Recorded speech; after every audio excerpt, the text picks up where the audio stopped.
Greetings. Welcome to I Am Sure Sports. I am Omar Stennett. Hope you're having a top day, a good morning, and you had a good sleep. Yes. This is our JPL news and update show. And this is where we give you some news and update on what is happening in the Jamaica Premier League right now in terms of transfers and other information that may be out there. All right, so we're going to dive right into it and give you uh, some transfer news that's out there. We gave you an earlier video, and this is in addition to that, just share with you additional information so you can know what to look forward to coming into the new season. However, However, we want you to remember to like the video, share the video, and subscribe to the channel. Like the video, share the video, and subscribe to the channel as we continue to give you good quality sporting information. We're in a lane by ourselves, in a race by ourselves, doing things the way we know best. All right, so what's happening in the local Premier League as we approach the restart of what would be the 2021-2022 season? All right, that's how it is dubbed, the Jamaica Premier League. Looking to get off to a bang, but right now there's schoolboy football. So there's a lot more moves that are going to happen when the schoolboy football season is over. You'll see players coming out of that schoolboy system and going into clubs. But just to give you some news as to where players are and what is happening. All right. Number one, I want you to know that Keithy Simpson, who prior to last season, he was at Waterhouse. He moved to Dumbeholden. But because the league um, was a stop and start, he actually went overseas, came back, never played for Dumbeholden. All right. At one point, we heard that he was going to be involved in some political work that may still be in the pipeline. However, news has surfaced that he has now moved from Dumbeholden and he is back at Waterhouse, a club that he captained. Yes, so Keithy Simpson is back at Waterhouse for the upcoming Premier League season. All right, so Keithy Simpson back at Waterhouse. I think this Waterhouse team is going to offer some surprises.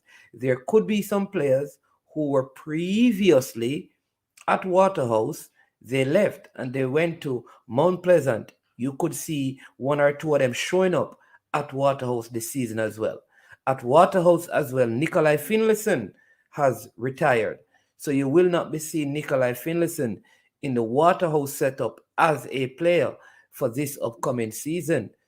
You may see him somewhere around here, probably assisting learning, coaching, because he is a coach, and I know that that is something he wants to be more engaged in. So you can look out to see where Nikolai Finlayson could be working as an assistant coach somewhere in the league come next season. Now let's move over to Dumbeholden, where Keithy Simpson has left. Well, they have added the Mario Phillips. Yes, the Mario Phillips, who was at Portmore United, is now at Dumbeholden. Whoa. DeAndre Thomas, who was at Mount Pleasant, had a good season at Dumbeholden, went to Portmore United. He's now back at Dumbeholden. All right, so DeAndre Thomas, um, good goal scorer. He's back at Dumbeholden for this season. Also, uh, Jamil Hardware, who was at Mount Pleasant, um, you know, contract was cancelled.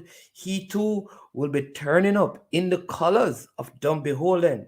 Zelano Barnes, who was overseas, is now back and is in the ranks at Dumbeholden. Whoa! Four very good players.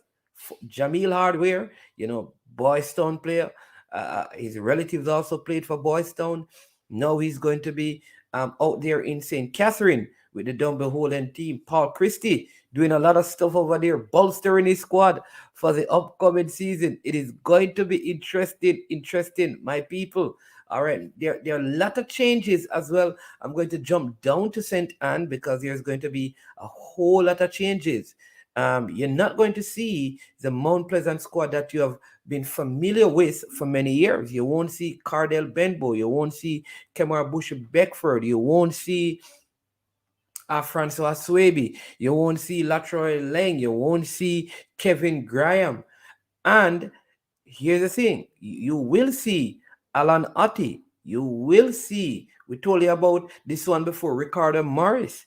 You will see uh, Sigree, who was at Arnett Gardens. No, he's at Mount Pleasant. You're going to see him there. He was a Cavalier player. He played for Arnett Garden last season as an attacking midfielder. No, he is at Mount Pleasant. Clean Price, who was at Portmore and Dumby and he has also come over. He's a centre forward. I suppose he's going to replace Francois Swaby, who is no longer at at the club. So Mount Pleasant losing a few, but gaining a few as well. So there is also Willis, who was at Portmore. Yes. Shivani Willis, who was at Portmore, played U20, U23 for Jamaica. Also got called to the national team. Um, when the players were out, he was a part of that setup. He is now at Mount Pleasant, along with a youngster who was at Clarendon College, Omar Reed. He has come over and is there with them as well. So a whole lot of changes happening at Mount Pleasant. One of the other things you need to look out for at Mount Pleasant, there are some players that they were a part of the academy, came through their academy system, were doing school there, but these players have opted to play schoolboy football. Now, I'm going to do a big show on this about ISA probably making allowances for private school like Mount Pleasant to play in their schoolboy football competition. All right, how it can work and why I think it should work, because what has happened is that some of these youngsters, their parents are former footballers and they want them to play schoolboy football. So now Mount Pleasant have lost a couple, right? There's one called Gary Mills who is already playing at Dintil, and there could be a few more who Malik Chang at BB Coke was at Mount Pleasant as well. Hodges was at Mount Pleasant, is now at Orcharius High School. And some of these players were a part of their Premier League setup. So they have lost at least four of the youngsters who are part of their academy setup that came up to their Premier League team, who have gone to play schoolboy football. And my understanding is that these players will not be reintegrated into the Mount Pleasant system. No, they could have signed professional contracts as Devontae Campbell did earlier this week. He has a professional contract with the club. And so now you're wondering, why would the players give up the opportunity, because they were doing school, to go and play schoolboy football? What is the lure? What is this fascination with schoolboy football? We don't know. So some players have chosen to play schoolboy football and have given up on the opportunity that they had to earn a professional contract. So you may not see as many youngsters there as before. So no, very good signing: Ricardo Morris, Alan Otti, Shavani Willis, Omar Reed, Sigree, and there could be a few more additions coming in. They have lost, like I said, probably 6 to 7 players whose contract they terminated, and some contracts ended out of mutual consent. So that's what's happening at Mount Pleasant. Not a lot has been happening at Malines except that players have left. We will give you a report on that, and Portmore is restructuring. You're going to see a lot of new faces at Portmore United as well. Cavaliers have Campbell, Kimoy Campbell, and they also have Tavar Thompson, a player who was at Mannings in the Da Costa Cup, who has come over from Reno, and he's in the ranks at Cavaliers, who are in high training. Same thing with Mount Pleasant. But it is interesting because when the schoolboy football season ends, a lot of these players will be going on to Premier League clubs. And it will be interesting to see where they land and where most of them end up. No major moves yet at Veer. There are players that they are looking at and players who have interest in being there.